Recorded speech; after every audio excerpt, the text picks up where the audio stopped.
In Greek mythology, the Hyperboreans, Omicron pronounced Latin Hyperborei, were mythical people who lived beyond the north wind. The Greeks thought that Boreas, the god of the north wind, lived in Thrace, and therefore Hyperborea indicates a region that lay far to the north of Thrace. This land was supposed to be perfect, with the sun shining 24 hours a day, which to modern ears suggests a possible location within the Arctic Circle. However, it is also possible that Hyperborea had no real physical location at all, for according to the classical Greek poet Pindar, neither by ship nor on foot would you find the marvellous road to the assembly of the Hyperboreans. Pindar also described the otherworldly perfection of the Hyperboreans. Never the muse is absent from the ways, lyres clash and flutes cry, and everywhere maiden choruses whirling.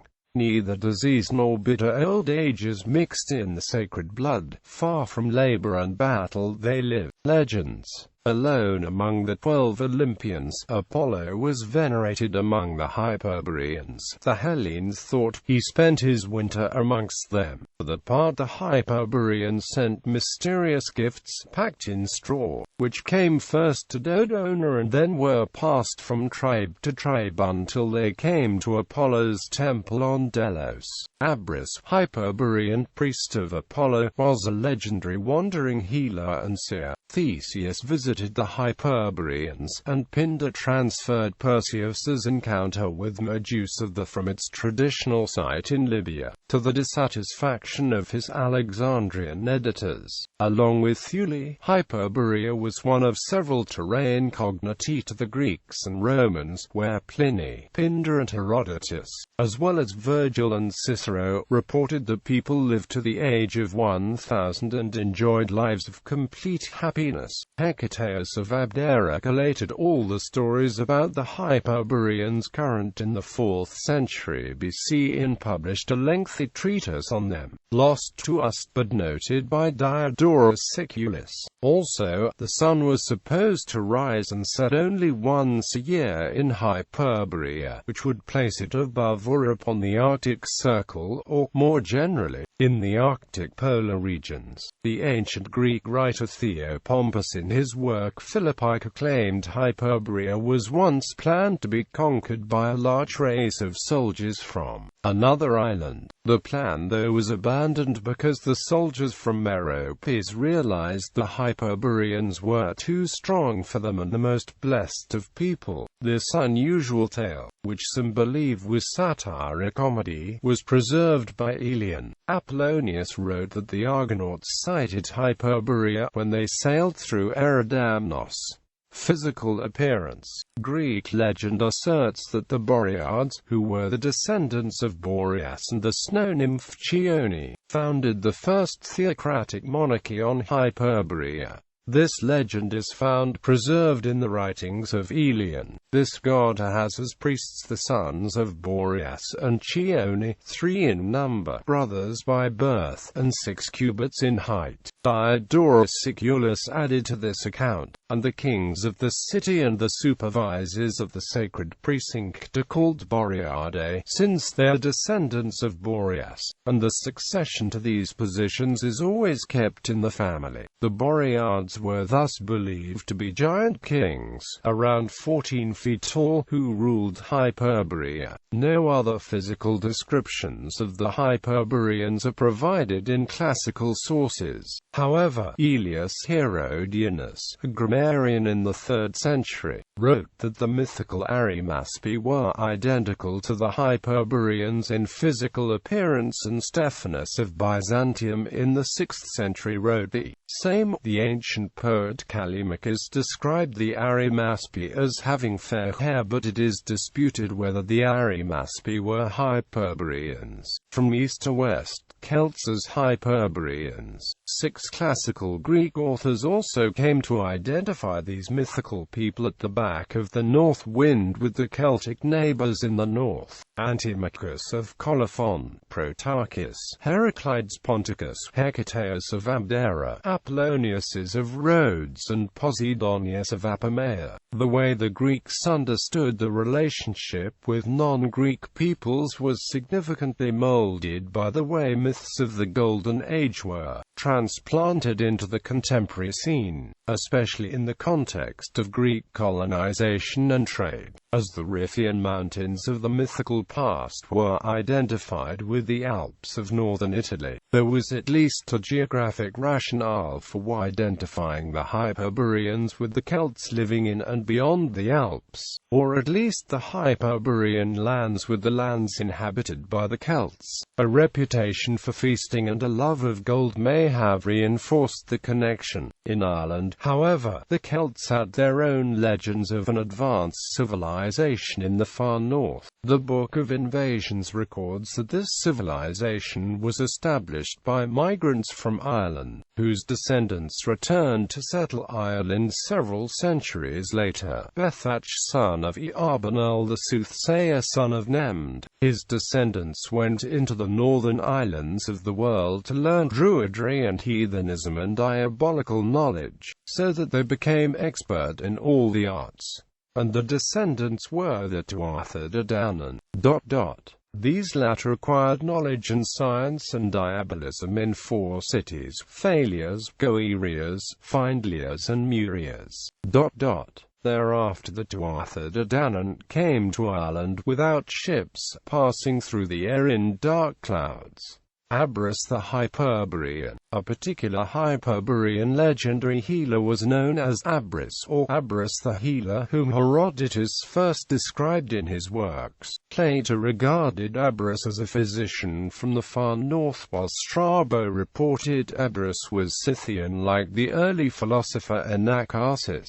Modern interpretations. As with other legends of this sort, his details can be selectively reconciled with modern knowledge. Above the Arctic Circle, from the spring equinox to the autumnal equinox, the sun can shine for 24 hours a day at the extreme. It rises and sets only once a year, possibly leading to the erroneous conclusion that a day for such persons is a year long, and therefore that living 1,000 days would be the same as living 1,000 years. Since Herodotus places the Hyperboreans beyond the Massagetæ and Isduns, both Central Asian peoples, it appears that his Hyperboreans may have lived in Siberia.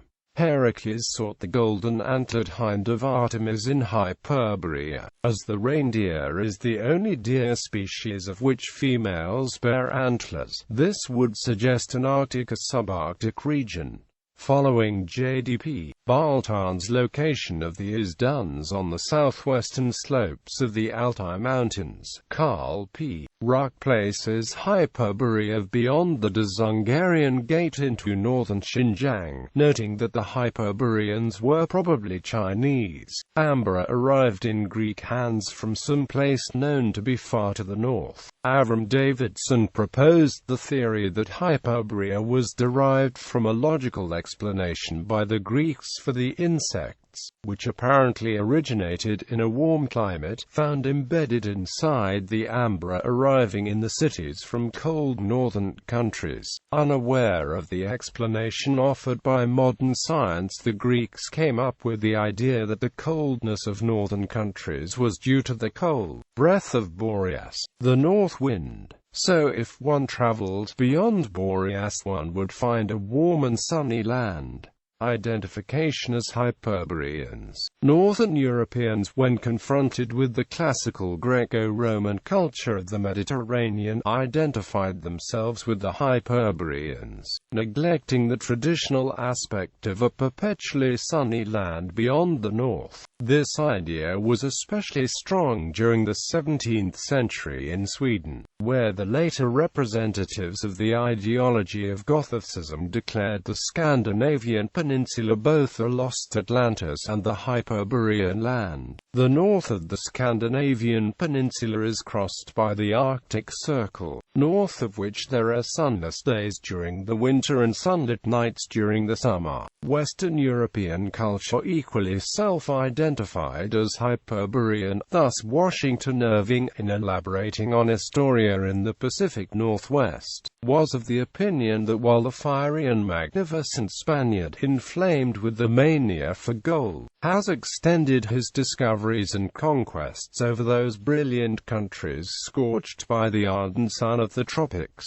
the adroit and buoyant Frenchman and the cool and calculating Briton have pursued the less splendid, but no less lucrative, traffic in furs amidst the Hyperborean regions of the Canadas, until they have advanced even within the Arctic Circle. In this vein, the self-described Hyperborean Roman Company were a group of northern European scholars who studied classical ruins in Rome. Founded in 1824 by Theodor Panofka, Otto Magnus von Stackelberg, August Kestner and Eduard Gerhard, Friedrich Nietzsche referred to his sympathetic readers as Hyperboreans in the Antichrist. Let us look each other in the face. We are Hyperboreans. We know well enough how remote our place is. Quote. He quoted Pindar and added, "Beyond the north, beyond the ice, beyond death, our life, our happiness." The term Hyperborean still sees some jocular contemporary use in reference to groups of people who live in a cold climate. Under the Library of Congress classification system, the letter subclass PM includes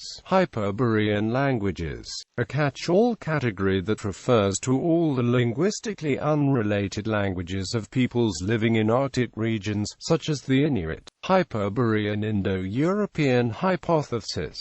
John G. Bennett wrote a research paper entitled The Hyperborean Origin of the Indo-European Culture, in which he claimed the Indo-European homeland was in the far north, which he considered the Hyperborea of classical antiquity. This idea was earlier proposed by Bal Gangadhar Tilak in his The Arctic Home in the Vedas, as well as the Austro-Hungarian ethnologist Karl Penka. Hyperborea in modern esoteric thought. H.P. Blavatsky, René Guénon and Julius Evel all shared the belief in the Hyperborean polar origins of mankind and a subsequent solidification and devolution. According to these esotericists, Hyperborea was the golden age polar center of civilization and spirituality. Mankind does not rise from the ape, but progressively devolves into the ape-like condition as it strays physically and spiritually from its mystical otherworldly homeland in the far north, succumbing to the demonic energies of the South Pole, the greatest point of materialization. Robert Charroux first related the Hyperboreans to an ancient astronaut race of reputedly very large, very white people who had chosen the least warm area on the Earth because it corresponded more closely to their own climate on the planet from which they originated. Miguel Serrano was influenced by Charroux' writings on the Hyperboreans.